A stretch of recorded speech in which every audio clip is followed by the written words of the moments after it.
अस्सलाम वालेकुम गाइस, मैं हूं तमीना और आज आपसे शेयर करने वाली हूं इजराइल और फ़लस्तीन कन्फ्लिक्ट। इन दोनों मुल्कों के दरमियान ऐसा क्या कन्फ्लिक्ट है जिसकी वजह से ये आज तक एक टेबल पर आके बात नहीं कर सके और अभी तक अपने लिए कोई सोल्यूशन नहीं निकाल सके। 1993 ये वो साल था जब ये दोनों मुल्क एक टेबल पर आ गए थे। टेबल पे आने की वजह जो है एक कॉमन सोल्यूशन था, लेकिन इसके बाद ऐसा क्या हुआ कि ये दो कंट्री आज तक एक टेबल पर आके बात नहीं कर सके। अगर हमने आज की इस जंग के बारे में जानना है तो इसकी हिस्ट्री को समझना बहुत ज़रूरी है। आज की इस वीडियो में हम जानेंगे कि इसराइल किस तरह से वजूद में आया और इसके पीछे क्या राज थे और इसराइल और फ़लस्तीन की क्या जंग है, क्या इनका कन्फ्लिक्ट है जो कि आज तक दूर नहीं हो सका। हमारी कहानी की शुरुआत आज से 2000 पहले से शुरू होती है, जब हिटलर का दौर था। ज्यूज़ को बेदर्दी से मारा जा रहा था। किस तरह से ज्यूज़ को हिटलर ने होलोकास्ट बनाया और दुनिया के लिए इबरत का निशाना बनाया। दुनिया का कोई भी मुल्क जो है इनको एक्सेप्ट नहीं कर रहा था। हर जगह पे ये जुल्म सितम हो रहा था इनके ऊपर और कोई भी इनको एक्सेप्ट नहीं कर रहा था, बल्कि ये किसी गली मोहल्लों में छुपके से अपनी ज़िंदगी का गुजर बसर कर रहे। इतना बुरा सलूक होने की वजह से आज तक यहूदी ये चीज़ नहीं भूल पाए थे कि हमारे बाओजदाद के साथ क्या जुल्म सितम किया गया, उनके साथ क्या क्या जुल्म उठाए गए और उनको हॉलोकास्ट बनाया गया। इनकी औरतों को इंजेक्शन लगाए गए और मर्दों को सरेआम कत्ल किया गया। इसी तरह से इजिप्ट में यहूदियों को गुलाम बनाया गया। यहूदियों को वहाँ पे गुलाम बनाया जाता था। मिस्र के जो पिरामिड्स हैं उनके नीचे भी यहूदियों की हड्डियाँ जमा हैं, क्योंकि वहाँ पे उनसे जुल्म सितम किया जाता था और जुल्म सितम के बाद उनको गुलाम बनाया जाता था। गुलाम बना के उनसे काम कराया जाता था। और ये जो पिरामिड्स हैं जिनकी जिनकी हकीकत आज तक कोई भी नहीं जान सका, ये यहूदियों के बनाए हुए हैं। तकरीबन 1000 साल पहले जब क्रूसेडर्स आए तो उन्होंने भी भारी तादाद में यहूदियों को कत्ल किया। ये वो ज़माना था जब यहूदियों को कत्ले आम किया जाता था, जुल्म सितम किया जाता था और ये समझा जाता था कि ये पैगंबरों को कत्ल करते हैं और बच्चों का खून बहाते हैं और बच्चों को अपने मकासद के लिए यूज़ करते हैं। यहूदियों की इन करतूतों की वजह से पूरी दुनिया भर के मुसलमान और ईसाइयों के दिल में यहूदियों के खिलाफ एक जंग छिड़ गई थी। लोग इनसे नफरत करने लगे थे। जुल्म और सितम यहूदियों को सहना पड़ा। आज तक शायद कोई मजहब हो जिसको ये सारा कुछ बर्दाश्त करना पड़े। 1800 के बाद यहूदियों को सिर्फ एक मजहब नहीं बल्कि अलग से एक एथेंसिटी भी करके देखा जाने लगा। यहूदियों में यह एहसास पैदा हो गया कि हमें कोई भी अपना नहीं समझ रहा, हमारी नस्ल कशी की जा रही है, हमारी अवाम को कत्ल किया जा रहा है, हमारे यहूदी ख़त्म किए जा रहे हैं। कहीं ऐसा ना हो कि एक दिन ऐसा आए कि हम सब के सब मारे जाएं और हमारा इस दुनिया से नाम और निशान ख़त्म हो जाए। यहूदियों ने डिसाइड किया कि हमें एक अलग रियासत की ज़रूरत है जहाँ पे हमारा अपना कानून हो, अपनी हुकूमत हो, यहाँ पे हम अपनी आज़ादाना ज़िंदगी गुजार सकें। सो गाइस, यहाँ पे एक सोशल एक्टिविस्ट जर्नलिस्ट की जिसका नाम थियोडर हर्जल था। ये एक यहूदी जर्नलिस्ट था। इसने अपने कलम के ज़रिए लोगों में ये जोश पैदा किया कि हम अपनी एक अलग रियासत बनाएंगे जिसमें हम आज़ादाना ज़िंदगी गुजार सकेंगे, अपने अपने मज़हब की पैरोकारी कर सकेंगे।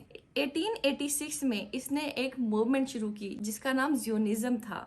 इसका एजेंडा ये था कि ज्यूज़ को एक अलग से रियासत मिलनी चाहिए, ज्यूज़ को एक परचम के तले इकट्ठा होना चाहिए। इन 70 से ही बहुत सारी ऑर्गेनाइजेशन ने इसमें पार्टिसिपेट किया और इस मूवमेंट को लव ऑफ ज़ियोन पुकारा जाने लगा। इन वजूहात की बिना पर 1881 में बहुत बड़ी माइग्रेशन देखने को मिली। ये माइग्रेशन फ़लस्तीन में हुई कि दुनिया के मुख्तलिफ मुल्कों में से ज्यूज़ निकल कर फ़लस्तीन में आबाद होना शुरू हुए और यहाँ पे उन्होंने फाइनल सेटलमेंट ले ली। दुनिया में उन्होंने फ़लस्तीन को ही क्यों चुना? तो इसका जवाब है यरूशलेम, जो कि यहूदियों के लिए एक मुक़द्दस जगह है। इस वक्त तक ना गाज़ा था, ना वेस्ट बैंक था, ना राफा था। ये सारे का सारा इलाका फ़लस्तीन ही कहलाता था, जो कि अटमन एम्पायर के अंडर आता था। और अटमन एम्पायर के अंदर ज्यूस, मुस्लिम और क्रिश्चियंस सब अमन और ईमान के साथ रहते। सो गाइज, यहाँ पे 1950 जो कि पहली जंग अजीम है, ब्रिटिश फ्रेंच और अरबों ने मिलकर अटमन एम्पायर को ख़त्म कर दिया। ब्रिटिश एम्पायर ने बड़ी चालाकी के साथ यहाँ पे अरबों को बहकाया कि आप लोग अगर एम्पायर को गिराने में हमारी मदद करते हैं तो हम आपको सारे के सारा अरबी इलाका आपको दे देंगे, जिसमें फ़लस्तीन, इराक, ईरान और एमिरेट्स वगैरह शामिल थे। ये सारा जो इलाका है ये एक ये अरबियों का इलाका है और इसका जो है हुक्मरान एक अरबी होना चाहिए। इक़्तिदार के इस जोश ने अरबों को पागल किया और उन्होंने अटमन एम्पायर के खिलाफ एक जंग शुरू कर दी, क्योंकि अरबी ये चाहते थे कि सीरिया से लेकर यमन तक सिर्फ एक अरबी हुकूमत होनी चाहिए। दूसरी साइड पे ब्रिटिश ने ज्यूज को बहकाया कि अगर आप लोग हमारी मदद करते हैं अटमन एम्पायर को गिराने में, तो हम आपको एक अलग रियासत दे देंगे जिसका नाम इज़राइल होगा। वो ऐसा इसलिए करते रहे क्योंकि अमेरिका में मुकीम ज्यूज़ को इन्फ्लुएंस करके उनको इस तहरीक में शामिल कर सकें। लेकिन यहाँ पे रियलिटी में ब्रिटिश ने फ्रेंच के साथ एक सीक्रेट डील कर रखी थी। जैसे ही पहली जंग अजीम के बाद अटमन एम्पायर पूरी तरह से हार गया, तो जो मिडल ईस्ट का इलाका था वो फ्रेंच और ब्रिटिश ने आधा आधा कर लिया और फ़लस्तीन का पूरा एरिया उन्होंने अपनी तहवील में रखा, क्योंकि यहाँ पे क्रिश्चियंस, मुस्लिम्स और ज्यूज़ की मुकद्दस दरसगाह थी जिसका नाम यरूशलेम था। 1980 से 1948 तक इसका पूरा कंट्रोल और इख्तियार ब्रिटिश एम्पायर के पास रहा। इसी दौरान जर्मनी में हिटलर को एक पॉलिटिकल पावर मिलती है और ज्यूज़ को बड़ी तादाद में मारा जाता है। पूरे हिटलर कंट्रोल मुल्क में यहूदी अपनी जानें बचाकर दाएं बाएं कंट्रीज़ में मूव करते हैं, जिसमें सबसे ज़्यादा मूवमेंट जो है अमेरिका में होती है। उसके बाद ब्रिटिश और आसपास के मुल्कों में मूवमेंट कर लेते हैं। शुरू में तो ब्रिटिश ने इनका साथ दिया मूवमेंट के लिए, लेकिन एक खास टाइम के बाद ब्रिटिश ने हाथ खड़ा कर दिया, जिसकी वजह से एक स्ट्रॉन्ग इजरायली नेशनल मूवमेंट शुरू होती है। यहाँ पे ज्यूज भी अपना मुल्क मांगना शुरू कर देते हैं। 1948 में आखिरकार ये वक्त आ ही जाता है, ब्रिटिश अपने हाथ खड़े कर देता है तो अपनी एक अलग रियासत बनाने की पूरी मुकम्मल अथॉरिटी मिल जाती है और ये सारी जिम्मेदारी यूएनओ के सुपुर्द कर दी जाती है। यूएन 1947 में एक पार्टीशन प्लान तैयार करती है, इसके मुताबिक ये डिसाइड किया जाता है कि फ़लस्तीन को और ज्यूज़ को, इज़राइल को कौन कौन सा इलाका तकसीम किया जाएगा, कौन से इलाके की हदूद जो हैं फ़लस्तीन तक रहेंगी और किस इलाके की हदूद इज़राइल तक रहेंगी। 45% हिस्सा फ़लस्तीन के लिए एलोकेट किया जाता है, जबकि 55% जो रकबा है वो इज़राइल को एलोकेट किया जाता है। जबकि यरूशलेम जो कि एक होली प्लेस है तीनों मज़हब की, क्रिश्चियन, यहूदी और मुस्लिम्स, उसको यूएनओ अपने कंट्रोल में रखता है। और 1948 में इज़राइल दुनिया के नक्शे पे उभरता है। लेकिन इज़राइल के क़याम की वजह से हमसाया अरब ममालिक खुश नहीं होते और ना ही इनको दिल से एक्सेप्ट करते। उनको ये लगता है कि ये ब्रिटिशर का पुराना तरीका है लोगों को कंट्रोल करने का। और जैसे ही इज़राइल का क़याम 1948 में शुरू होता है, यहाँ पे एक फर्स्ट अरब वॉर शुरू हो जाती है। सारे अरब कंट्रीज मिलकर यहूदियों के खिलाफ एक जंग करते हैं।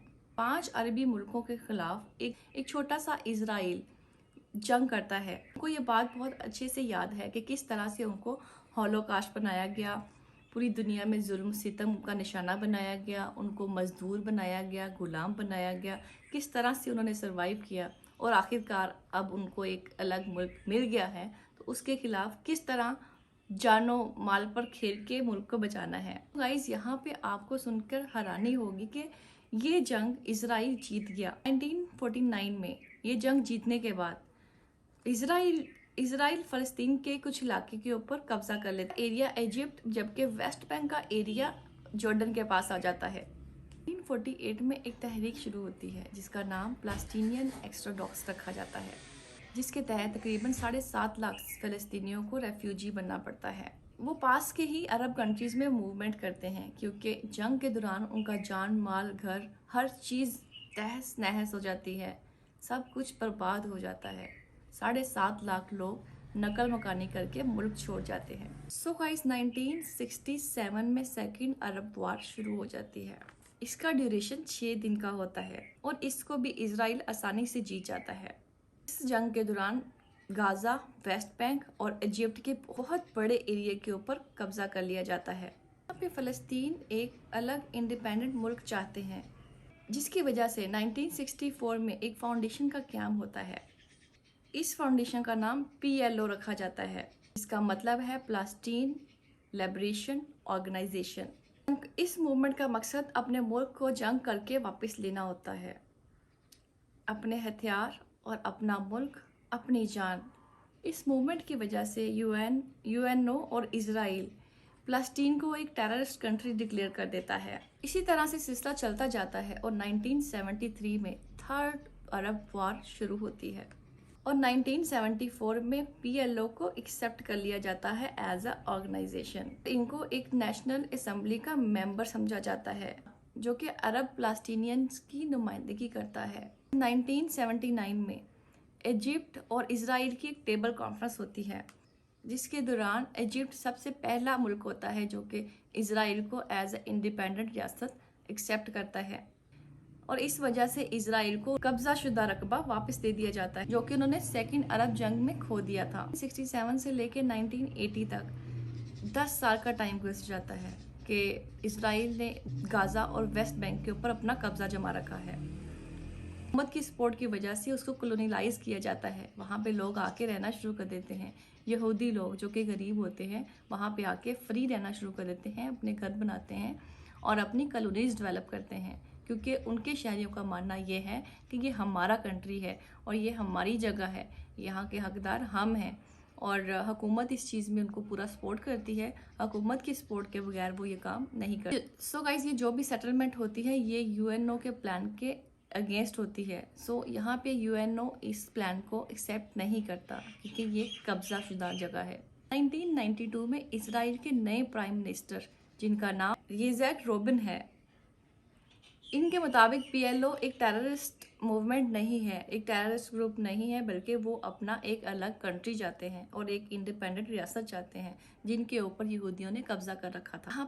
यहाँ पर पहली बार दोनों मुल्क बैठकर एक टेबल टॉक करते हैं। तो इस टेबल टॉक के दरमियान ये सारी डिस्कशन की जाती है कि किस तरह से हम ये जंग बंदी कर सकते हैं और आपका इलाका आपको दे सकते हैं और फ़लस्तीन का इलाका जो है वो फ़लस्तीन के पास और हमारा इलाका हमारे पास आ जाए। 1994 में पहली गवर्नमेंट बनाई जाती है जिसका नाम प्लास्टीनियन नेशनल अथॉरिटी दिया जाता है। लेकिन टेबल टॉक करने के बावजूद कब्जा अभी यहूदियों के पास ही है जो कि फ़लस्तीन का हिस्सा है। यूएनओ के पार्टीशन प्लान तो दूर की बात, यहाँ पे यहूदियों ने प्लास्टीनियंस के बहुत सारे रकबे के ऊपर कब्जा कर रखा है जो कि हुकूमत की सपोर्ट के साथ है यहाँ पे। लेकिन यहाँ पे बात यह है कि यूएनओ क्या कर रहा है, यूएनओ इसको गैर कानूनी करार दे देता है। 1994 में प्लास्टीनियंस के पास कुछ बची कुची जगह ही आती है जिस पे वो जाकर अपनी कॉलोनी बनाते हैं। दोनों मुल्कों की टेबल टॉक और जंग बंदी की काविश की वजह से इन दोनों ग्लोबल पीस नोबल प्राइज दिया जाता है।